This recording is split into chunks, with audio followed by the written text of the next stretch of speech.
He is Lindsay Crosby. I am Ben Taylor, and this is Braves Today. And Lindsay, is this the most important stretch of the season thus far for the Braves? Because you got a San Fran win, contrary to what everybody thinks on a Sunday loss that's on national television for everybody to poke holes at.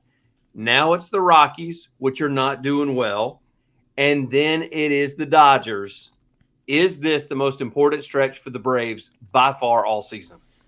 I think it is, and it's really two reasons. Colorado is the team is not necessarily dangerous, but the situation is, right? You're coming up on this is a classic, we'd call it a trap game in football, right? Yeah. You're coming up, it's a 49-81 Colorado squad. They're 31 and a half games back. You're kind of, they're 3-7 in the last 10. They're, losing record at home. You don't think too much about it, but they're at home. And Coors Field is a just over the top hitter's park. And so you have to be mindful of, you've got Bryce Elder, Charlie Morton, TBA for game 3, but like anything can happen there. And if you have to go to your bullpen too early or use too much of them, you're then running shorthanded into a 4-game series with the Los Angeles Dodgers, who are 4 games behind you for best record in the National League. I put this in the mailbag last week. I think whoever wins this Braves-Dodgers series is going to be the team that ends up having home field advantage for the postseason. Like that's where these two teams are. Both of them are scoring tons of runs. Both of them are getting good outings from their pitchers, and that's the meeting of the monsters, right? You have to, Freddie Freeman and Mookie Betts versus Ronald Acuna and Matt Olson, but you've got to get through Colorado first, and so this is the biggest stretch for Atlanta of probably the rest of the regular season is this, and then your series with Philadelphia. And I'll go back on the notes that I sent you, and that's the first thing that I said. Right now, I think fans need to understand series wins are more important by far than anything else, because you got the series win at San Fran. Mm-hmm. Just grab the series win at Colorado, regardless of what you look like in the quote-unquote particular loss that you may have. And then grab the series win in LA, and then come on back home, and things look really good for the Braves. Yeah, the schedule breaks really well for Atlanta. It's just you have to get through this stretch first, and then once you do that, you're looking at, okay, what do I like? I have to do a lot of games against Philadelphia. But other than Philadelphia, you avoid a lot of the dangerous teams in baseball. You've got, I think it's 7 against the Nationals. Mm-hmm. You've got 3 against the Marlins. You've got the Pirates. You've got the Cardinals. Like, none of those teams are good. It's just you've got 7 with Philadelphia and 2 with the Cubs, 3 with the Cubs. Yep. So it's a favorable stretch, but you got to get past the Dodgers first, and that's going to be the hard part. Well, and that's what I don't want. I would like to see some of these guys get some rest. I don't want to see, because you just mentioned, because looking at the schedule right now, I got it pulled up in front of me. You got 7 games against the Nationals to end the season, basically, with a 3-game series with the Cubs split in between the two. So the Nationals right now are putrid. So you don't want to have to make those must wins to get home field advantage because of what you've done against Philly, LA, and goodness forbid something like Miami leading up to that. Yeah, and the hard part about the schedule, when you look at it, the teams aren't that tough, but the timing isn't great. Yeah. You have 10 games in 9 days that ends up with a doubleheader against the Phillies. You get 1 off day, and then you've got 10 days and 10 games in a row, and you have to travel in between that. You have an away series, then you're home, then you're back away again, and so it's figuring out rest for these guys is going to be interesting. And I think the Ozzie Albies activation, whenever that happens, is going to tell us a lot about Atlanta's plans whenever they make the roster move. And obviously, we think it's going to be it's pretty fair to say you're going to see Vaughn Grissom go back to AAA, and you're going to see Nicky Lopez stay. Yeah. But I think it'll be interesting to see at that point, how much does Atlanta rotate Nicky Lopez in at short, at second, or even first and third and give guys days off? I think that's going to be the big question. Are we going to have to wait until Atlanta officially clinches the division, or will Atlanta do it a little bit earlier to try to just give these guys a little bit of a break? I don't quite know what the answer to that is, but I feel like it's going to be, we're not going to give them the days off because they want to play every day. Let's do some positives. Strider gets his 15th win. Fried, now 5-1, even though it was a comeback. So right now, the Braves starters are trending in the right direction. Now, I know everybody's going to see Sunday Night Baseball, and they're going to say, Schuster this, Schuster that. Listen, let's call it what it is. It was a call-up. I hate that it took place on national television, but that's what took place. Other than that, the main guys seem to be trending forward in the month of August. Your core three, your three postseason starters for your first postseason series, Fried, Strider, and Morton, they're winning. That's what matters. You don't need a fourth starter until you get, I believe it's the NLCS is the first time you need a fourth starter, and you don't need a fourth starter until then in the World Series. And you're not going to need a fifth starter in the postseason. And so whoever that fifth guy is, Alan Winans, Michael Soroka, Jared Schuster, Yannick Chirinos, it does not matter. They're not going to start games in the postseason if everything goes according to plan. But your core three, your big three, they're working out right now. Fried is far enough removed now from the forearm strain where he has no workload restrictions. He's going out there. He's giving you full starts. Strider continues to dominate. That strikeout rate still sitting there around 14 strikeouts per 9 innings, which is the best in baseball. And so you have to be comfortable with, okay, the pitching staff is rounding into form that we knew they were capable of. We just had to wait for guys to come back from injury. So they're rounding into form. Kyle Wright is in rehab starts right now. Looks like he projects out by the time you need a fourth starter, he may be available and ready to be that fourth starter. And so you got to feel pretty good about your pitching right now if you're Atlanta, excluding what you saw on Sunday night.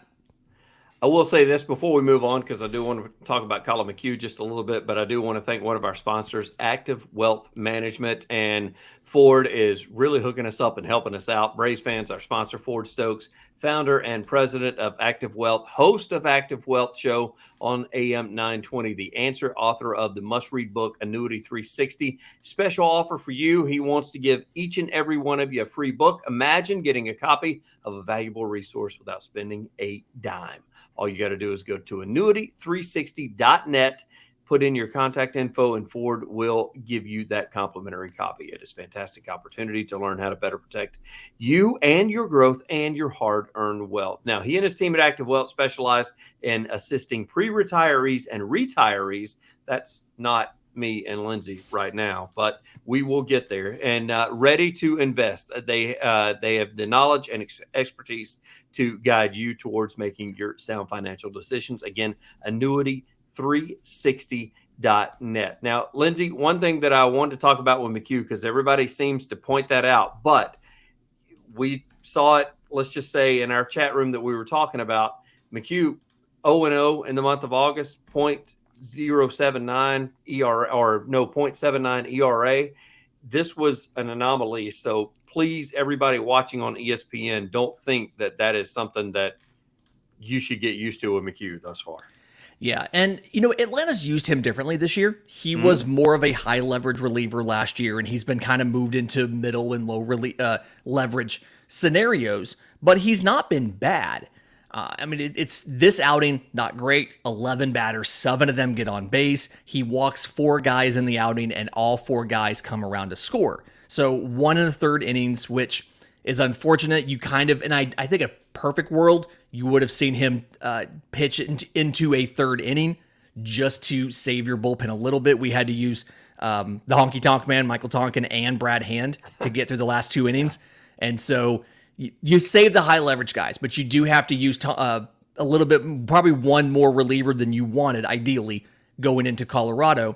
But 3.88 ERA after this outing on the season is not bad for a medium leverage reliever.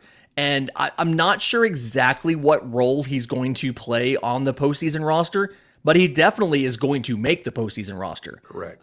It's just like, this wasn't a great outing, but this also isn't emblematic of what he's been able to give Atlanta this season, even if what he's given Atlanta this season has been a little bit different than what we've asked from him in the past. Is this Ozuna batting close to 450 in his last 15 games, 370-ish in the month of August. Same guy that started the year. Lindsay, 53. Batting under 100. As I texted my dad and my sister, who are huge Braves fans, I said, baseball is crazy. Marcell Ozuna's slugging percentage in the month of August is 752.